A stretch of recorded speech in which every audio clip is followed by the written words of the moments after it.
Hughes here. I'm the CEO and co-founder of DLA Ignite. With me today, I've got Mary Olson Menzel, and we're going to be talking about her book. We're going to be talking about um, how, as an individual, we can stand out and we can be different. Anyway, Mary's going to tell us about that. Mary, where can people find you? You can find me on LinkedIn. You can find me on maryolsonmenzel.com, which is, as you can see how it's spelled. Make sure that there's the OLSON. And you can also find me on mvpexec.com. Excellent. So you've written a book, haven't you, called "What Lights You Up"? I have. Yes, it's So, coming out so, next week. so tell us the inspiration behind it. Yes. So 12 years ago, I developed a 10-step methodology to help people pivot into jobs that they loved and careers that had meaning. And that 10-step program was, we engaged hundreds and hundreds of executives in it. And we started getting calls. Can you help my wife? Can you help my husband? Can you help my son, my daughter? And we were unable to clone ourselves. So I thought it would be a great idea to write the book. Excellent. Um, when you talk about your book's titled "What Lights You Up," what do you mean? What do you mean by that? So how does somebody identify what their light is? Yes, such a good question, right? It's what gets your head off the pillow in the morning. What is it that is that inner, exuberance that gets you excited to go to work every day? And what is it that, that light is kind of also could be your charisma or, the it quality that people call it, but it's all of that wrapped into one, your passion, your purpose, and your light. So, I'm going to say, is that because a lot of people talk about their purpose? Yes. Is this about having a purpose, or is that more than that? Well, it helps lead you to your purpose, right? If you're following and tapping into what lights you up, it's a lot easier to live in your actual purpose than it would be if you're just kind of, living in the shoulds and going to work every day and, with blinders on. So it's really about bringing your inner power, your inner strength, and your inner light to every day. Can you give us some examples? Yes, yes. So I have, there's an example in the book, which is such a great example. There was a guy who I was the head of recruitment for a major media company in Chicago. And we were interviewing for a head of sales for our flagship property. And we had hundreds of great candidates, hundreds of very qualified candidates, great pedigrees. And then there was this guy who walked in and literally the energy was palpable. Everybody stood up, sat up a little straighter in their chairs. And he brought this energy to the interview that was just undeniably this being lit up from inside. And we interviewed him. We interviewed a lot of other very, very qualified candidates, and the CEO of this flagship property ended up hiring him, and it was like, oof, he breathed life into the rest of the department. So there must be people watching this that would go, so how do you do that? Because I mean, I've been on a journey to find to understand what my purpose is, and I think I've done that. And there were certain trigger points or catalysts that allowed me to do that. But what is it for anybody that's watching that says, how can I walk into a room and light it up? It takes really getting to know yourself again, right? Tim, when you think about kids, many of them have that natural exuberance and excitement about life every day. But as we grow into adulthood, we are very much about to-do lists and what I should be doing and what I need to be doing. And some of that inner joy we kind of smush down. And what I'm telling people is to pay attention to what it is that brings you joy. I actually have an exercise in the book called the light log. And it is really, truly a simple, simple exercise of writing down, just jotting down every day the things that you're noticing that are giving you joy. And then kind of, a week or a month or even longer, if you want to see the patterns of what is it that are the things that you love to do in your day-to-day life. And so that's the start. So in the book, you also talk about writing your story. What do you mean by that? So a lot of people can talk about the facts of their resume, right? And interviews can be tough, really tough for especially the introverts of the world. But what I've seen also is there's quite some very, very qualified, really amazing executives who just can't crush it in the interview. And some of that is because they are not really good at storytelling. And if you think about it, right, storytelling has been around since the Stone Ages, and it resonates. There's a reason that people love stories. It helps them connect with who you are as a human being. And so rather than just rattling off your experience, I got my undergrad here and my graduate school here, and this was my first job. Tell the story about why you did what you did and how you connected the dots of each job in a compelling way so that somebody will smile and actually something might resonate in that conversation. I interviewed somebody for this podcast, and she has a story which is one of it's to do with her mother. And her mother and what it does, I can't remember the story, but it just so pulls you in. And her purpose was to follow the what her mother had done and the example that her mother had set. And it was just so different from saying, I did this job and then I did this job and then I did this job. Right. You remember it. Yeah. And it's true when there's the human element and the personal, the personalization that comes out in an interview. It's just so much more powerful. I had a guy from Wall Street who was interviewing with me, or we were getting him prepared for some interviews, and we were doing mock interviewing, and he had this amazing story that I happen to know. He actually had delivered his baby on the side of the road in a snowstorm. Oh, wow. On I-95 trying to get to Greenwich Hospital. And he said, well, I said, you should share that in an interview. And he said, oh my God, that's too personal. I can't share that. I said, you know what? That is memorable. And that is going to show that you can have grace under pressure. You're resilient, and you're going to get the job done no matter what is happening around you. Yeah, great story. It's a great story. So in the book, you talk about how to get noticed. So how do you get noticed? Well, part of getting noticed is leaning in to your network and really trying to engage with meaningful relationships and meaningful conversations, asking, people, how can I help you? Not just asking, how can you help me?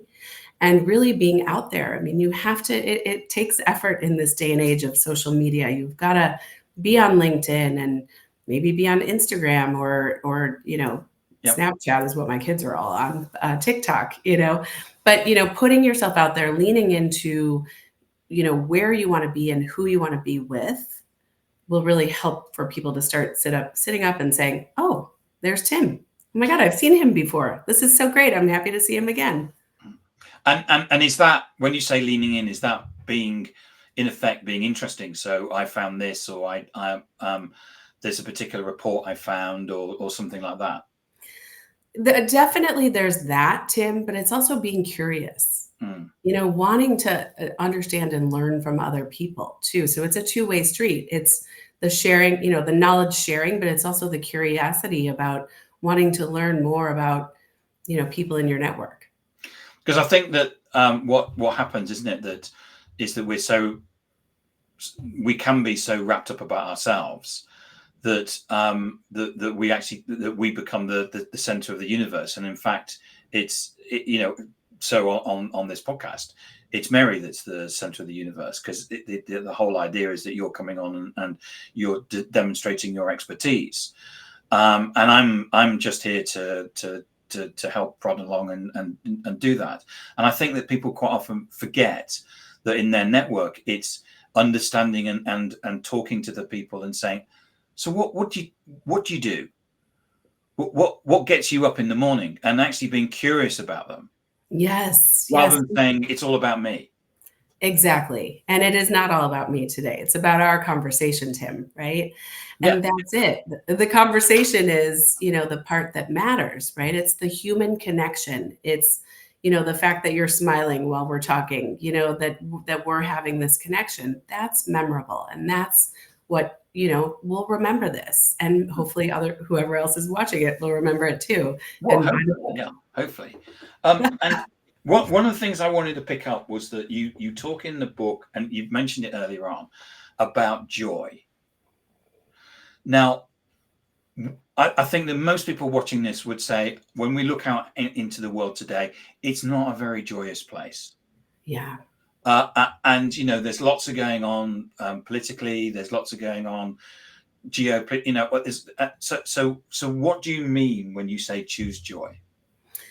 Yeah, you know what? I mean, you're absolutely right. If we turn on the news, it's depressing, right? I mean, no matter what country we're turning on the news in, it's a bit depressing right now. And what I say to people is, what you can control is only your little spot of this universe. And you can choose joy on a daily basis. Joy can come in the form of a good cup of coffee. Joy can come in the form of, a walk with your dog. So remembering to notice and take in the beauty of these moments in our part of the world, because it would be very easy for us all to try to solve all the problems of the world, but anything that we can do in our own control is probably the best place to start, and that then spreads joy on and on and on. That creates a ripple effect. And is that about having a joy journal, or is that about talking to people about it, or is that doing random acts of kindness or something like that? I remember being at the train station near me, and someone came along and started smiling at everybody. And it started off, we thought, that's a bit weird, and then actually went, no, actually it's 7:30 in the morning and we've got to go into the office, and here's someone actually smiling. Actually, that's really nice. Yeah. Well, it's all those little things, right? It is 100% random acts of kindness. It is 100% finding the joy in the moment so that you can spread that to other people. It's paying it forward. I mean, it's funny that you brought up the train. I'm from Chicago, and on Michigan Avenue in Chicago, everybody smiles at each other when they walk by. And then we moved to New York, and I was commuting into New York City, and nobody smiled on the train. And I would start to say, that was just like, and I would start to, play this little game with people where I would make eye contact. And if they actually made eye contact back, which was, 50% of the time, I would give them a smile. I was like, how, here it is. It's a beautiful day. Let's just find the beauty in it. But the light log helps, Tim, just to back, you call it a joy log, right? And just in the book, we call it a light log. It's tapping into what is it, and listening and paying attention to what is it that's bringing me joy in the simple things in life on a daily basis. And then it can kind of, balloon out to the bigger things. Well, as you say, it can be a cup of coffee. Yeah. So I can't, as I've got older, I can't drink a lot of coffee. I used to drink a lot. So actually having a cup of coffee is actually really special for me. Yes. I have to have it before midday. But actually, my partner and I will go into London, say on a Saturday, and she said, should we get a cup of coffee? And I'll sit there. And actually, it's a really special moment. It's a ritual. It is. It's lovely. I really enjoy it. It's just so special. Yes. And, one of my colleagues, and I always talk about the difference between routine and ritual, right? Yeah. And, routine is, okay, this is what we have to do. This is on our to-do list today. And this is what we do every day. But the ritual of, embracing and enjoying that hot cup of coffee and just really savoring it, that is your ritual. And that brings you joy. Yeah. And it's a simple thing. Mm-hmm. It's not a cheap thing anymore. It's now called right. And one of the things you talk in your book is about the 3 Ps, which are prospects, pivots, and passions. Yes. Talk to us about that. Yes, this is intriguing. Oh, well, it is exciting, Tim, is what it is. It's intriguing and exciting. Yes, exactly. It is the moment in your career search, or in the 10-step program that we have, where you get to be very intentional about what you're doing, and you get to flip your job search inside out. And so a lot of people, when they're looking for a job, kind of wait for the opening to come to them, per se. right? They're looking at, Indeed and LinkedIn and talking to people in their network and things like that. But applying, to black holes of resume databases and everything else. And so this flips that inside out and says, okay, I'm going to be really intentional. I'm going to create a target list of companies that I want to go after. And I always put them into the buckets of these 3 Ps: your usual prospects, which I used an example the other day. My husband works in media. If he wanted to go to another media company, that would be a usual prospect for him, right? A pivot would be, he's the head of sales for a media company. A pivot would be going into sales in a tech company or, CPG company or something like that, right? But passion, I happen to know he's passionate, very, very passionate about sports, especially American football. And, I always say, act 2 for you, go do something in sales for the NFL. Yeah. Right? That would be where you're taking your existing skill sets and, putting it with your passions. So this list can be very, very big.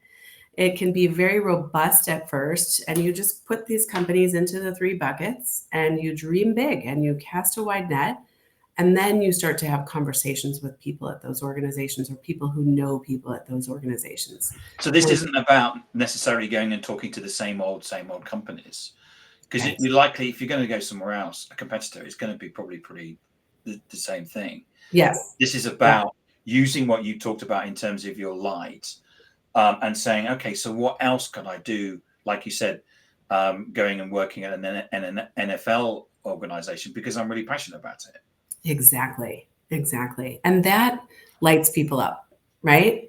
I mean, I know that if he was in sales, for one of the NFL teams, that guy would be lit up every day. Yeah, I can understand that.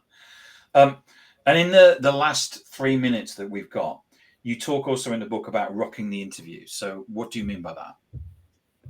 I really mean all of the things. It's kind of encapsulating everything we've talked about, Tim, right? Not only bringing, your excitement and your exuberance, your light into the conversation, but also making sure that you're prepared. A lot of people, and I'm not going to stereotype, but there are some kids coming out of college who have, the world at their fingertips and research, at their fingertips. And sometimes they come into an interview unprepared, right? So researching the company, making sure that you know everything about that company that's happening in the news, everything about the people you're interviewing with, making sure you understand, are there any commonalities with these people? Do we have any common connections? All of those things ahead of time.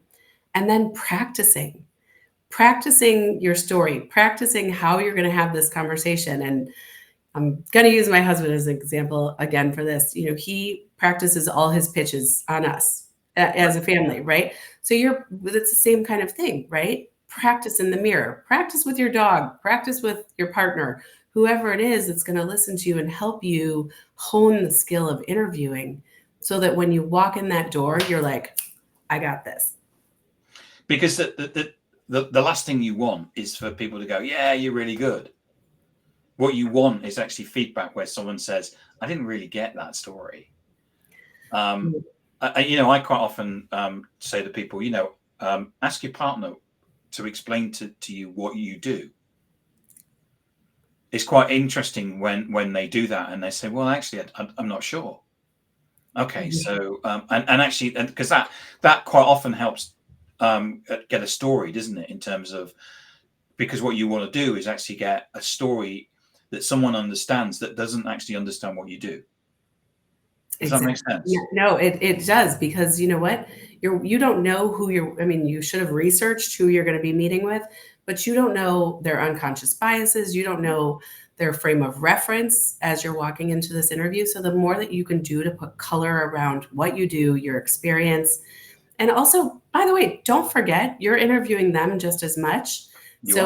You're asking them questions and you're assessing, is this a place that I would like to work? Is this a person I'd like to work with? And at the end of the day, we want to work with people we like. Absolutely. And if we're getting up in the morning and it's our purpose, then it's going to be easy to do it, isn't it? A lot easier. a lot easier. We'll still run into those people that might be a little bit harder to work with, but Morag Barrett has a very good book, to talk about how to embrace the LA mindset with all kinds of different people.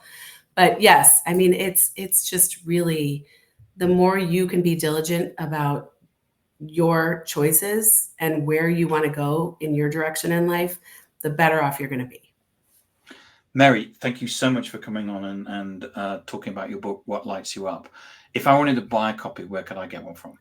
You can go to all the outlets, Barnes & Noble, Amazon, Books A Million, you name it. But I do have a really exciting thing to tell you, Tim, before we go, is Okay. If you buy the book now, today, Today, the next couple of days, whatever the next couple of weeks, up until pub date, which is October 8th, you can go right to the Mary Olson Menzel site, and you can download the entire workbook of all the workbook activities that I have in the book, so that you can start working on it even before you get the book in your hands. So if I go to maryolsonmenzel.com, I can download that.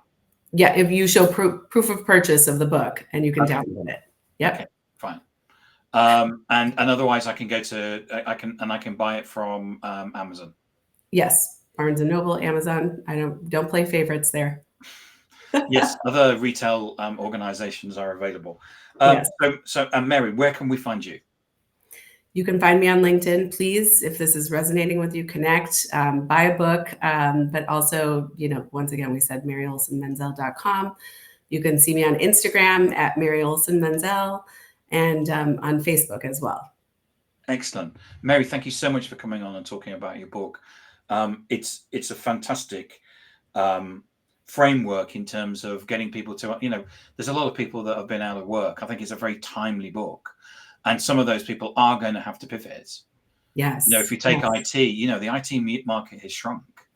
And I think, it's so timely, and you've got such a great structure. Thank you so much for coming on and talking about it. Thank you, Tim. It was great to see you. You're